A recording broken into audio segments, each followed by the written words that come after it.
Glória a Deus. Quem encontrou diz amém? Amém. Amém, igreja? Amém. Glória a Deus. Mateus capítulo 7, versículo 13 e 14 diz assim: Entrai pela porta estreita, porque larga é a porta, e espaçoso o caminho que conduz à perdição, e muitos são os que entram por ela. E porque estreita é a porta, e apertado o caminho que leva à vida, e poucos há que a encontrem. Amém? Entrai pela porta estreita, porque larga é a porta, e espaçoso o caminho que conduz à perdição, e muitos são os que entram por ela. E porque estreita é a porta e apertado o caminho que leva à vida, e poucos há que a encontrem. Amém? Glória a Deus. Pode sentar glorificando ao Senhor. Amém? Glória a Deus. Glória a Deus. Aleluia. Glória a Deus. Aleluia.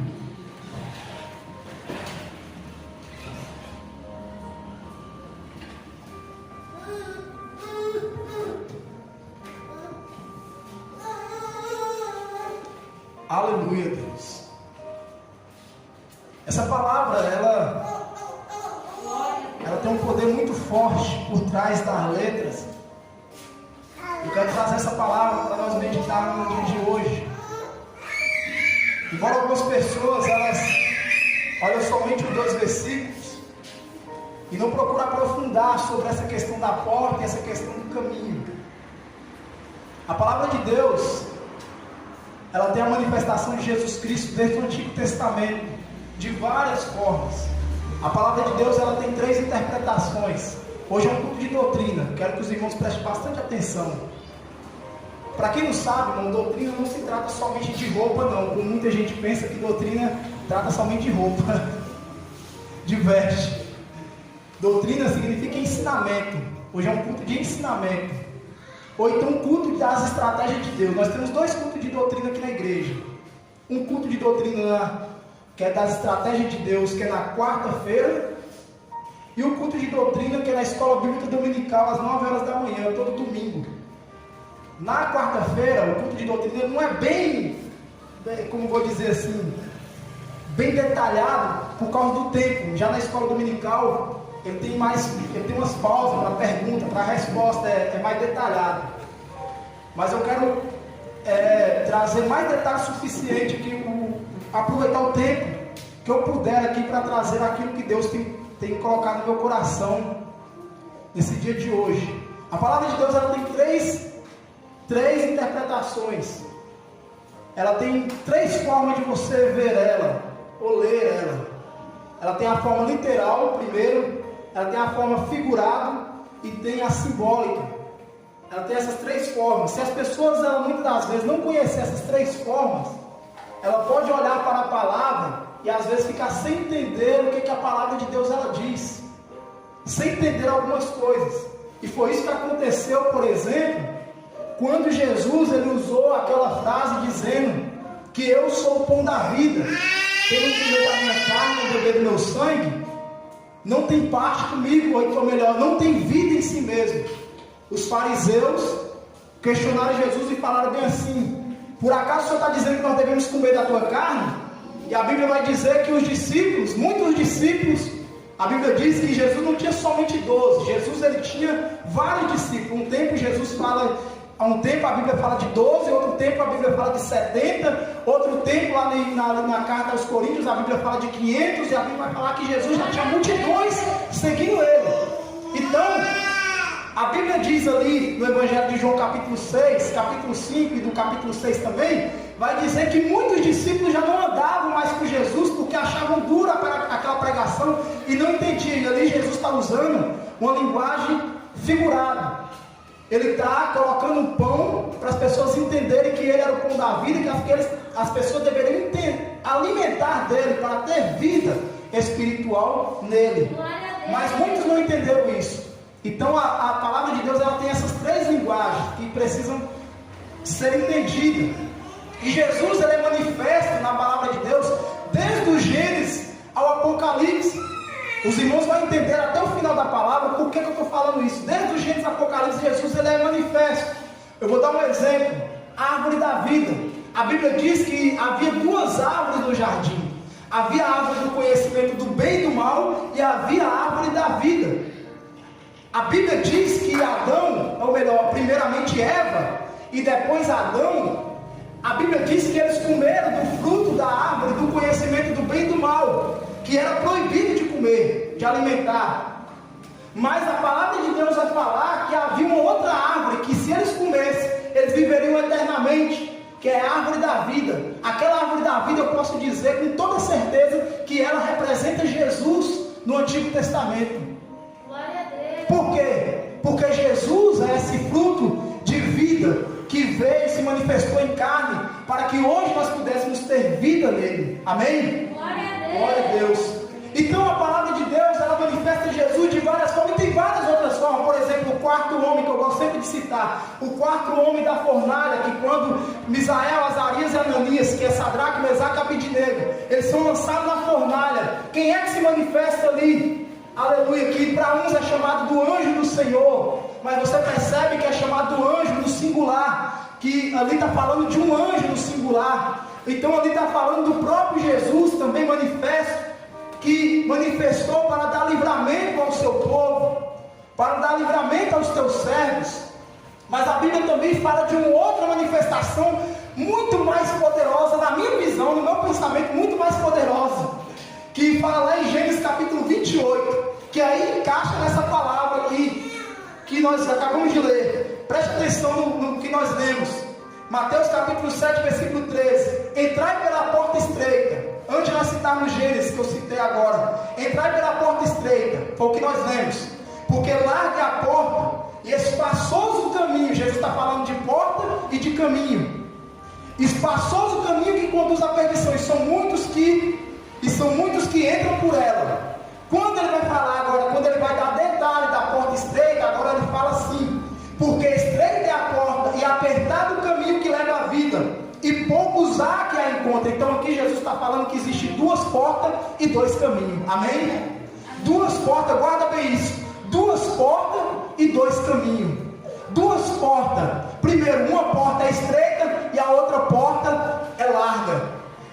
Dois caminhos. Um caminho é estreito e o outro caminho é largo. A Bíblia vai dizer que poucos são que encontram essa primeira porta que é estreita. E a Bíblia vai dizer que são muitos que encontram essa segunda porta que é larga.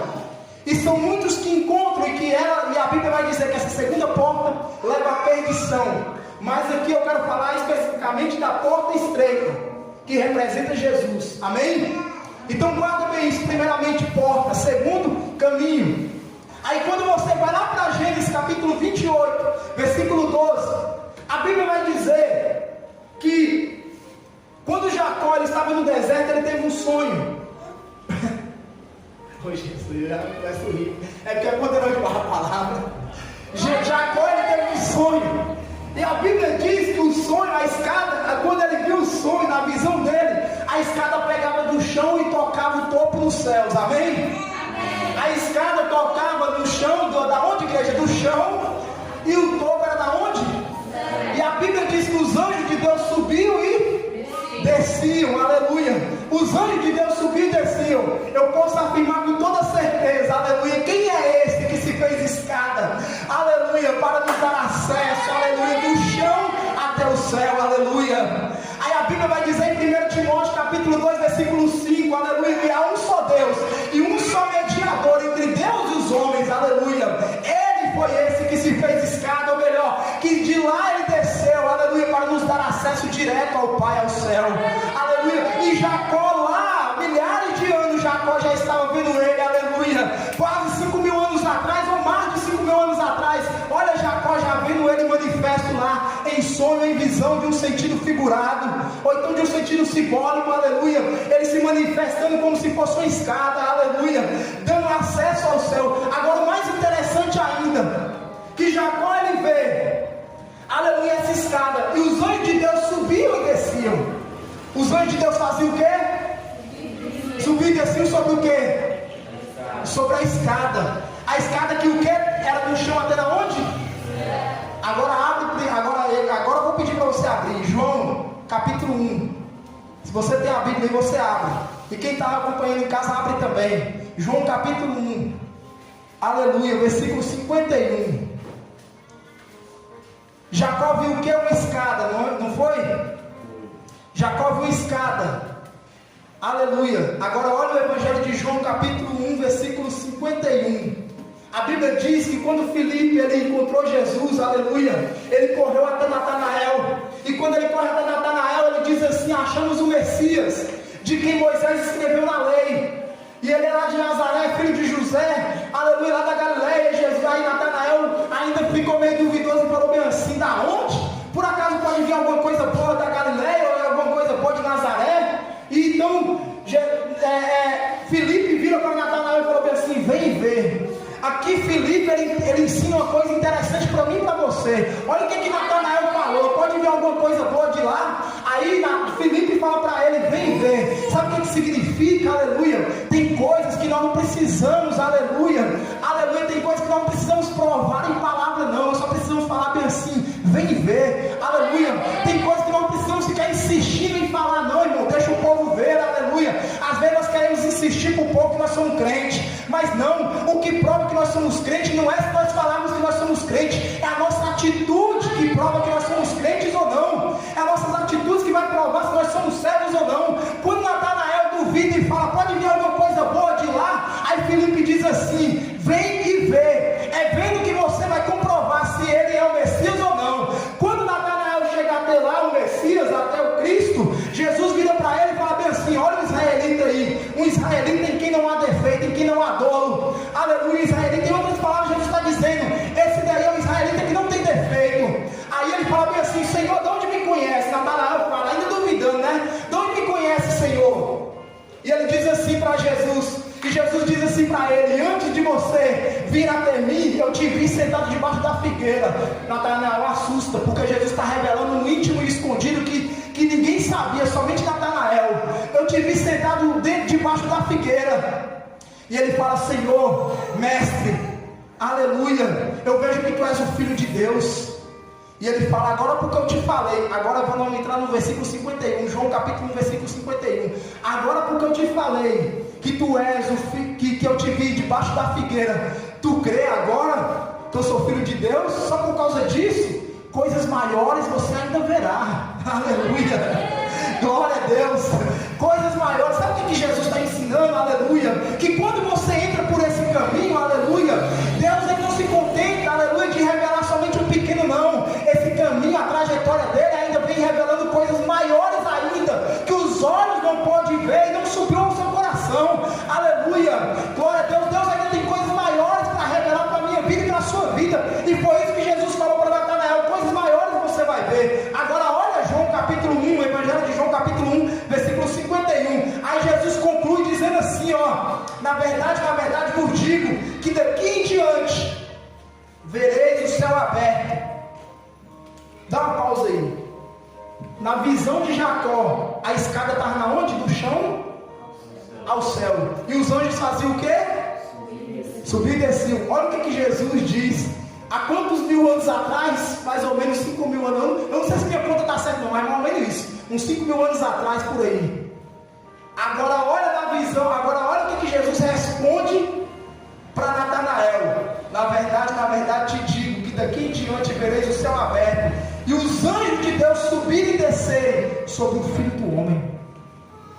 Por que Jesus falou que os anjos de Deus iam subir e descer sobre ele?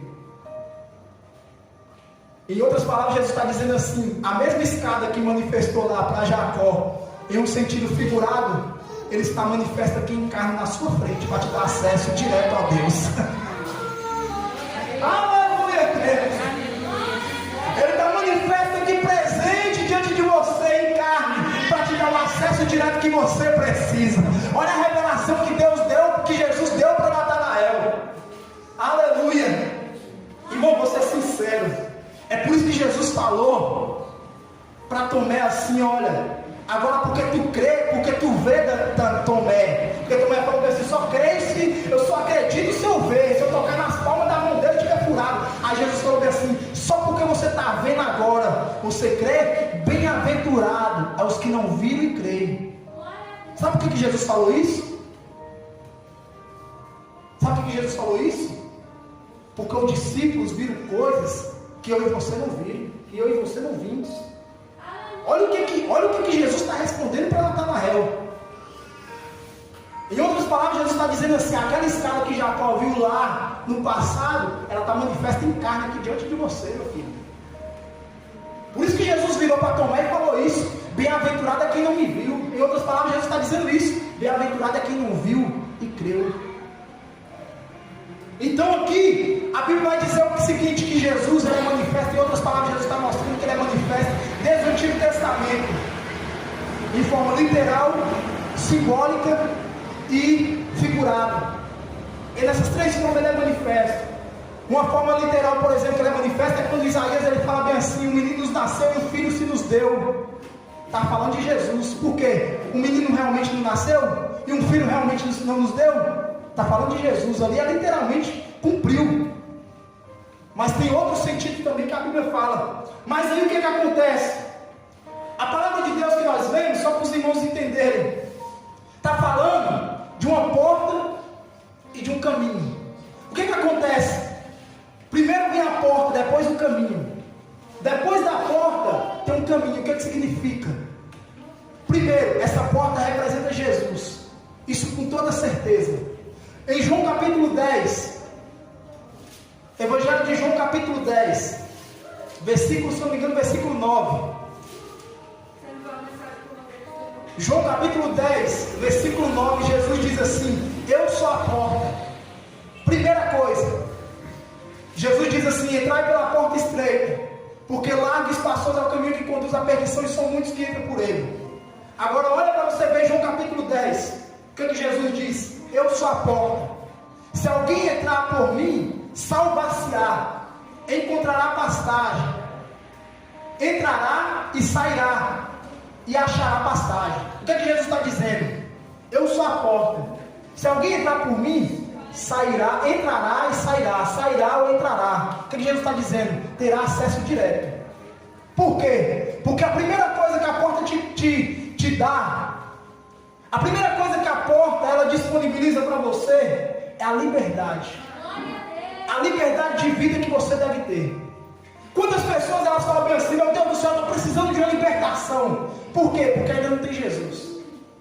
Porque Jesus ainda não manifestou por completo na vida dessa pessoa. Quantas pessoas estão falando: meu Deus do céu, eu me sinto tão preso em tal coisa, nisso, naquilo. Por quê? Porque Jesus ainda não está manifesto por completo na vida dessa pessoa. Por isso que Jesus diz: eu sou a porta. Aquele que entrar por mim, primeira coisa, vai se salvar. Porque a primeira coisa que a porta lhe oferece é salvação. Segundo, entrará e sairá, e achará pastagem. Por quê? Primeira coisa, salvar-se-á, encontrará salvação. Porque essa é a primeira coisa que Jesus preocupa com a minha e com a sua vida. Porque a graça ela foi manifesta para isso, para salvar, para libertar do homem, para dar salvação. Mas não existe salvação sem libertação.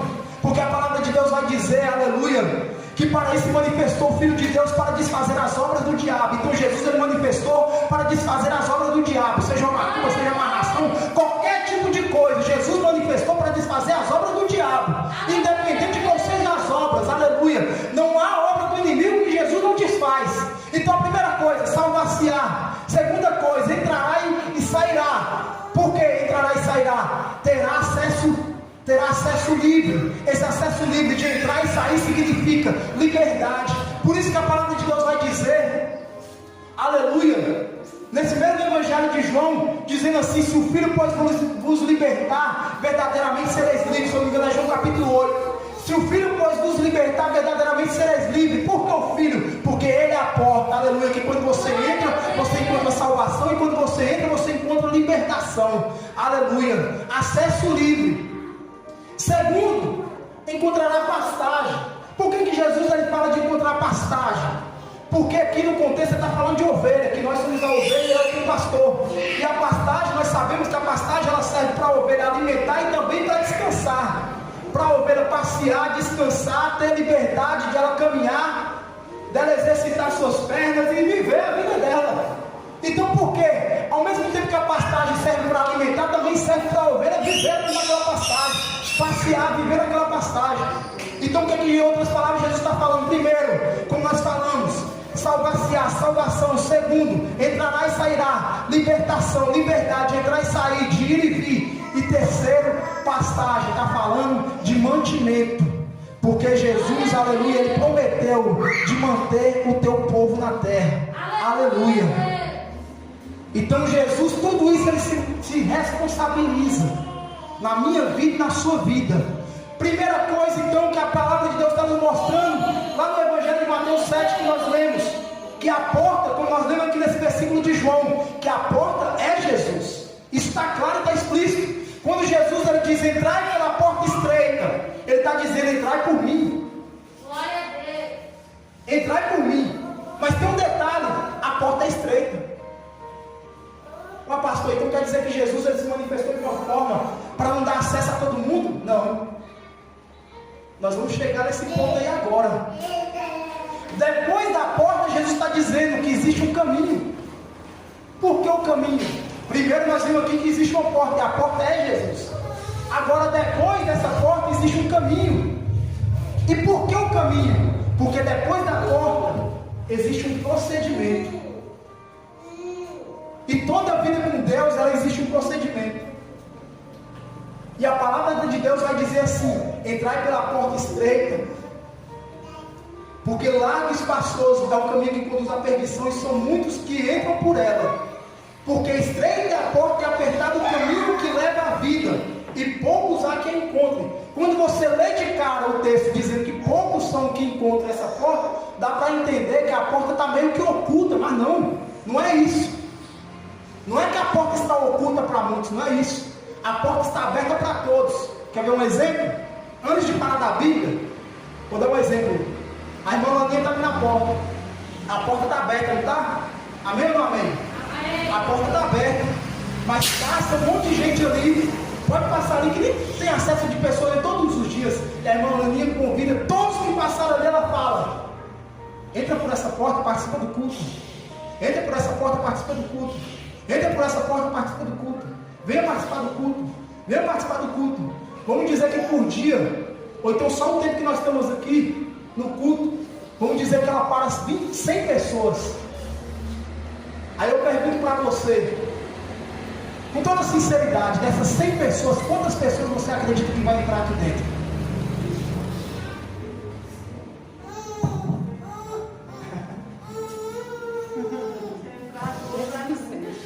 Um ali falou, minha esposa falou 5. A irmã Laninha falou, se entrar 2 é muito. Eu faço uns 5 também. Mais ou menos uns 5, né, Adriana?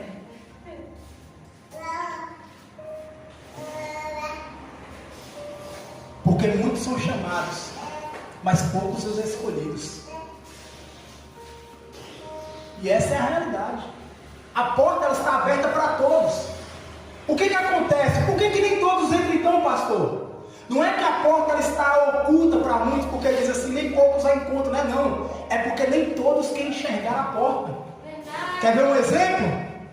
Havia 2 ladrões na cruz. Jesus está de braços o quê? A porta sempre, a porta desde a cruz do Calvário ela está aberta. Ó. Quem é a porta? Quem é a porta? Jesus. E desde a cruz do Calvário está aberta. Ó. Desde a cruz do Calvário está aberta. Aonde foi que colocaram os pregos da mão? Oh, já falei. Aonde foi colocado os pregos de Jesus? Aonde foram colocados os pregos de Jesus? Aonde? Nas mãos. Aí Isaías 43 vai dizer: eis que tem os nossos nomes gravados na onde? Na palma das minhas mãos. Da onde? De quem Isaías está falando, irmão? Jesus, irmão. Então a porta está aberta desde a cruz. Tem 2 ladrões, um à direita e outro à esquerda. E a Bíblia vai dizer, a Bíblia diz, o Evangelho diz, que os 2 zombavam de Cristo.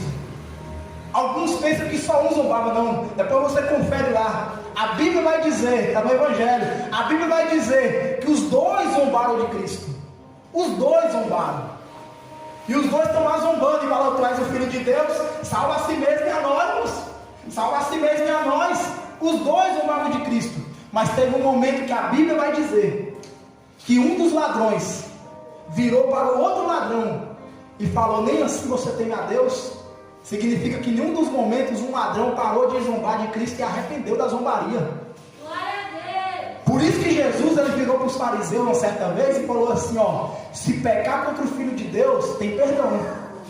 Por que Jesus estava falando aquilo? Porque ele sabia que quando ele estivesse na cruz, muitos iriam pecar contra ele. Olha, você vê o quanto que a porta escancarou para muitos, irmão. Por mais estreita que ela seja, olha o tanto que ela está aberta. Eu falo escancarar no bom sentido, né? Porque já tem 2000 anos, eu falo escancarar no sentido de tempo que ela está aberta. Eu falo escancarar nesse sentido, eu não falo escancarar no sentido de tamanho, de largura, mas eu falo no sentido de tempo que ela foi aberta. 2000 anos já que essa porta está aberta. Aí a Bíblia vai dizer que um dos ladrões virou para ele e falou bem assim, virou para o outro e falou, nem assim temes a Deus.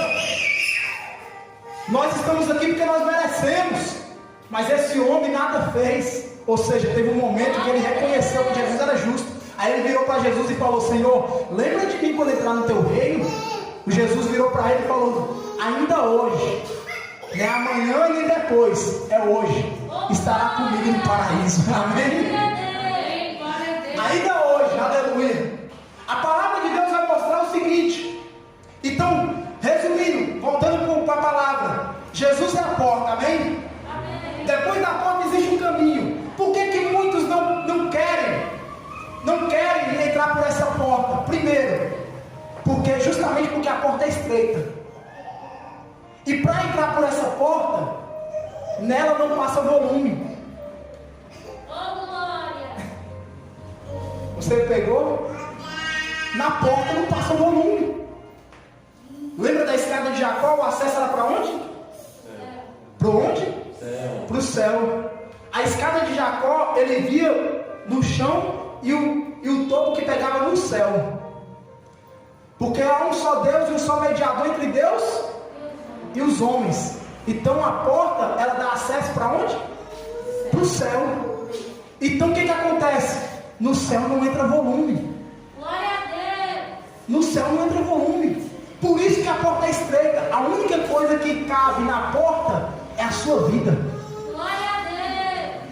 A sua vida santificada, arrependida, lavada e remida pelo sangue do Cordeiro. No céu não entra volume. Glória a Deus. Você quer ver um exemplo? Para adiantar. No céu não entra volume, aleluia. Lucas capítulo 5, versículo 27. Aleluia. A Bíblia diz, Lucas capítulo 5, versículo 27. A Bíblia diz que Jesus ele chegou na alfândega, que era na barraquinha ali que Levi, que era Mateus, estava trabalhando, que ele era cobrador de imposto.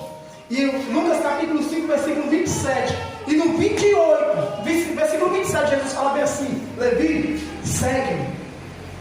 Olha o que Jesus faz. Levi, segue-me. Quando é no versículo 28, a Bíblia vai dizer bem assim: e ele deixando tudo. Ele deixando o quê? Tudo. O seguiu. Ele deixou o quê? Tudo. E o seguiu. Você acha que esse tudo está em vão? Esse tudo está literalmente tudo.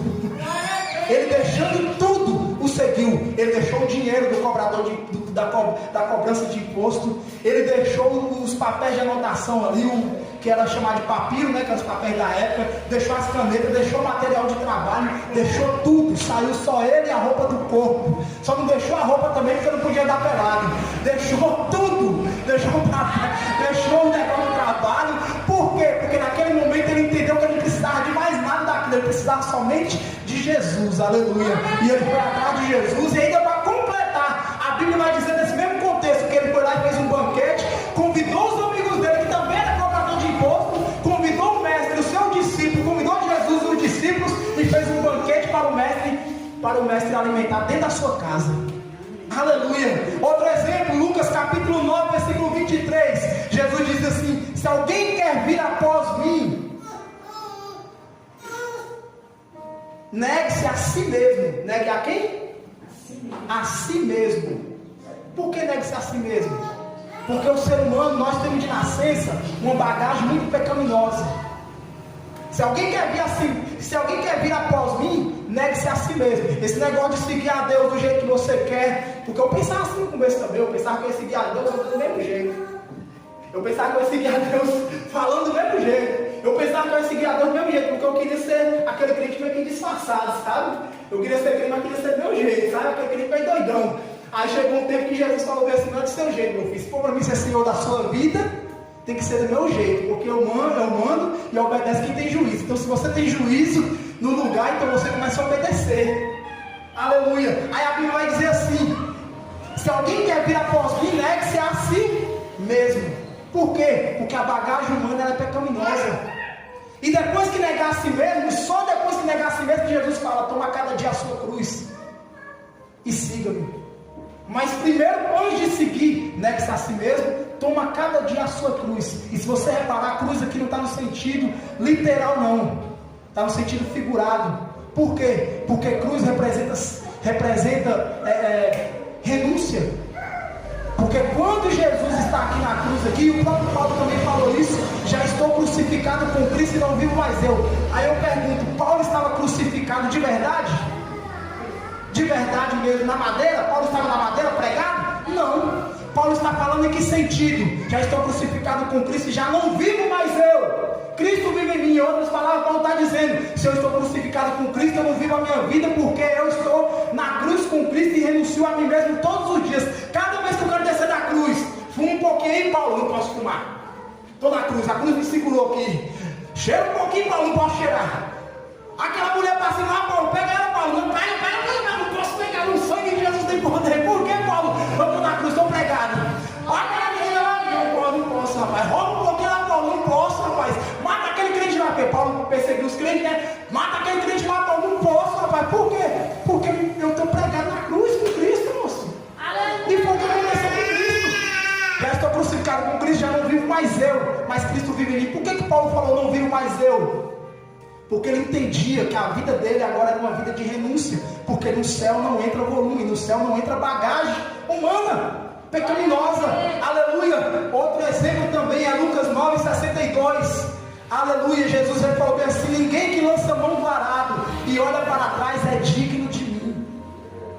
Isso é muito forte também. Às vezes é meio difícil você pegar na hora. Ninguém que lança a mão do arado e lança a mão, ninguém que lança a mão do arado e olha para trás é digno de mim.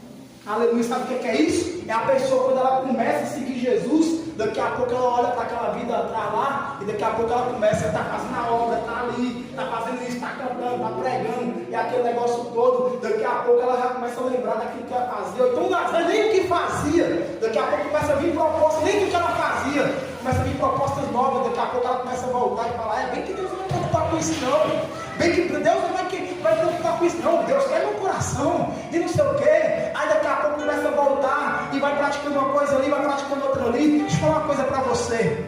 Se Satanás quer que uma pessoa, ela funda no crack, você acha que Satanás, uma pessoa nunca usou nada, você acha que Satanás vai chegar com uma pedra de crack na cara dura assim, falar, fuma aí? Para uma pessoa que nunca mexeu com droga, vai não. Satanás vai chegar primeiramente com uma coisinha mais leve, com a Skol, com a Brahma, com a outra lá também que eu esqueci o nome, e vai chegar com essas aí. Daqui a pouco a pessoa fala, moço, eu estou cansado da geladinha, agora eu quero a quentinha, traz uma cachaça aí. Daqui a pouco vai na cachaça, daqui a pouco está no cigarro, do cigarro o cara fala, moço, quer saber, cigarro, eu estou cansado de cigarro, rapaz, eu quero a maconha, que a viagem é melhor, daqui a pouco vai para maconha, daqui a pouco o cara afunda na cocaína, daqui a pouco na cocaína o cara fala, eu estou cansado de tudo isso, nem isso está fazendo efeito mais não, porque a Bíblia diz que um abismo puxou outro abismo. Então, nós temos que vigiar nesse sentido. Jesus está falando até mesmo nesse sentido. Ninguém que lança a mão do arado. Você já está trabalhando na obra. E se você olhou para trás, foi o que aconteceu com a mulher de Ló. O que ela aconteceu com ela? Virou estátua de sal. Assim como toda a região lá hoje é sal. Toda a região lá hoje é sal. Na região do Mar Morto. Você vai lá pescar, você não pega um peixe no Mar Morto. Porque como o nome já diz, Mar Morto. Tem lugar lá que se você deitar, você flutua em cima da água de tanto sal que tem. Se você pegar um litro desse aqui, cheio de água, isso aqui é sal, o resto é água. Olha a maldição que caiu naquela terra. Aí a mulher de Ló fez o quê? Está caminhando lá. E está caminhando, e Deus fala, não olha para trás. A mulher de Ló fez o quê? Olhou para trás e o salzão, a estátua de sal. Então Jesus está dizendo, não lança a mão do arado. Se alguém lançar a mão, ou melhor, se alguém lançar a mão do arado e olhar para trás, Jesus está dizendo, não olha para trás. Ou seja, não carregue a bagagem antiga na sua vida. Outro exemplo é Mateus 5,3. Bem-aventurados os pobres de espírito, porque deles é o reino dos céus. Bem-aventurados os pobres de quê? Bem-aventurados os pobres de espírito, porque deles é o reino dos céus. Aleluia. Você presta atenção, Jesus está falando pobre de espírito. Se você ler na sua Bíblia aí, está falando do espírito em letra minúscula, porque está falando do espírito humano. Quando está falando de espírito humano, no texto aí está falando do sentimento humano, das práticas humanas. Bem-aventurado você que é pobre de espírito, ou seja, bem-aventurado você que é pobre. Em outras palavras, na minha linguagem, bem-aventurado você que é miserável nas suas ações humanas, porque seu é o reino dos céus. Dele é o reino dos céus. É isso que Jesus está falando. Quanto mais você for pobre nas suas atitudes humanas, mais rico de Deus você será. Quanto mais você for pobre, aleluia, do espírito humano, mais cheio do espírito de Deus você é. É isso que Jesus está falando. Então no reino dos céus não entra bagagem. E qual a finalidade de tudo isso? Por que o caminho é estreito? Por que a porta é estreita? E por que muitos não querem, não encontram essa porta? Porque não querem abandonar suas bagagens. E qual a finalidade de abandonar essas bagagens? Por que a porta ela se fez estreita? Justamente para que a pessoa ela deixe todas as bagagens para trás. Eu preciso seguir Jesus. O que você faz? E vai deixando. E vai deixando. E vai deixando. E fala, agora vamos embora, Jesus. Aí no decorrer do caminho, você vai aprender a deixar mais. Porque sempre tem alguma coisinha que você vai deixando mais. E vai deixando mais. Porque seguir a Cristo é um procedimento. Por isso que primeiro tem a porta e depois o caminho. Depois da porta. E você vai deixando. Aleluia. E você vai deixando. Sempre vai ter algo novo para deixar. E qual a finalidade disso tudo? Para que a cada dia nós venhamos viver uma nova vida e se tornar uma nova criatura. Essa é a finalidade do propósito de Deus. Porque, segundo Coríntios 5,17, assim que alguém está em Cristo, nova criatura é. As coisas velhas já passaram. Olha o passado aí. As coisas velhas já o quê? Passaram. Eis que tudo se fez novo. Então significa que a partir do momento que você entra pela porta e começa a prosseguir no caminho, Deus tem algo novo para a nossa vida. O passado fica lá atrás. E Deus tem que ter algo novo para a nossa vida. Aleluia. Para encerrar, Efésios capítulo 4, versículo 17. Efésios capítulo 4, versículo 17. Jesus diz assim: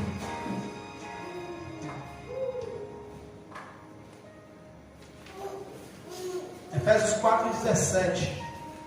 Jesus diz assim: e digo isto e testifico no Senhor, para que não andeis mais como andam também os outros gentios na vaidade do teu sentido, entenebrecidos no entendimento, separados da vida de Deus, pela ignorância que há neles, pela dureza do seu coração, os quais, havendo perdido todo o sentimento, se entregaram à dissolução, para com avidez cometerem toda a impureza. Mas vós não aprendeste assim a Cristo, se é que tendes ouvido e nele fostes ensinado, como está a verdade em Jesus, que quanto ao trato passado, vos despojeis do velho homem, que se corrompe pela concupiscência do engano, e vos renoveis no espírito do vosso sentido, e vos revistais do novo homem, que segundo Cristo é criado em verdadeira justiça e santidade. Amém? Aí aqui vai falando um monte de coisa. Aí entra a bagagem que eu estava falando. Pelo que deixar a mentira, falar a verdade, cada um com o seu próximo, porque somos membros uns dos outros. Irai, mas não pequeis, não se põe o sol sobre a vossa ira, não deis lugar ao diabo, aquele que furtava não furte mais, antes trabalhe fazendo com as mãos o que é bom, para que não tenha o que repartir com o que tiver necessidade, para que tenha o que repartir com o que tiver necessidade. Não saia da vossa boca nenhuma palavra torpe, ou seja, nenhum palavrão, mas só que for boa para promover edificação, para que dê graça aos que a ouvem. Não endureçais, não entristeçais o Espírito Santo de Deus, no qual estáis selados para o dia da redenção. Toda amargura e ira e cólera e gritaria e blasfêmia e toda malícia seja tirada de entre vós. Antes sede uns para com os outros benignos, misericordiosos, perdoando-vos uns aos outros, como também Deus vos perdoou em Cristo. Capítulo 5. Sede, pois, imitadores de Deus, como filhos amados. Amém? É esse o sentido de entrar pela porta estreita. Justamente para que nós não venhamos viver uma vida dizendo que estamos andando com Cristo, mas carregando uma bagagem pecaminosa. E quem vai fazer isso? A própria porta vai tirando de nós. Porque quando você chega diante da porta, a porta vai dizer: tira isso. Você já viu quando você chega no banco ou em algum lugar? Eu mesmo já fui visitar os presídios lá de Januária, o presídio lá de Januária várias vezes. Aí eu tinha que fazer assim: como não precisava fazer aquele agachamento, porque nós tínhamos liberdade de entrar, né? Tinha um cadastro como entidade religiosa. Aí nós só fazíamos isso aqui e ele vinha com um negócio de metal. Aí eu estou usando como uma comparação. É como se fosse isso. Você chega na porta e a porta vai falar com você. Ele vai tirar esse negócio aqui, Eduardo, pecado. Ele vai tirar esse negócio aqui que não serve não, Eduardo, pecado. Ele vai tirar esse negócio aqui, Eduardo, pecado. E cada vez que você vai caminhando nesse caminho, o pipipi vai apitando, amém? Então sempre o Espírito Santo vai fazer o pipipi. Guarda essa palavra, lembra do pipipi. Toda vez que você falar um palavrão, pipipi, o Espírito Santo. Quando você pensar no pecado, pipipi, Espírito Santo. Quando você pensar em fazer tal coisa, pipipi, Espírito Santo. Você fala: tá bom, Espírito Santo. Amém? Eu vou ouvir uma musiquinha ali que não agrada a Deus. Pipipi. Não adianta. O Espírito Santo ele vai apitar, irmão. Não adianta. Ele é ciumento. Está lá no Tiago. Ele é ciumento. E ele vai apitar no seu coração. Amém? Glória a Deus. Se coloca de pé e vamos falar com Deus. Que Deus venha completar a palavra dele, que na verdade a palavra dele é completa, mas no bom sentido, que o Senhor Deus, ele venha ministrar aquilo que não foi ministrado aqui e completar a cada dia a palavra dele no nosso coração, pelo poder do Espírito Santo. Soberano Deus, eterno Pai, obrigado pela sua misericórdia, a sua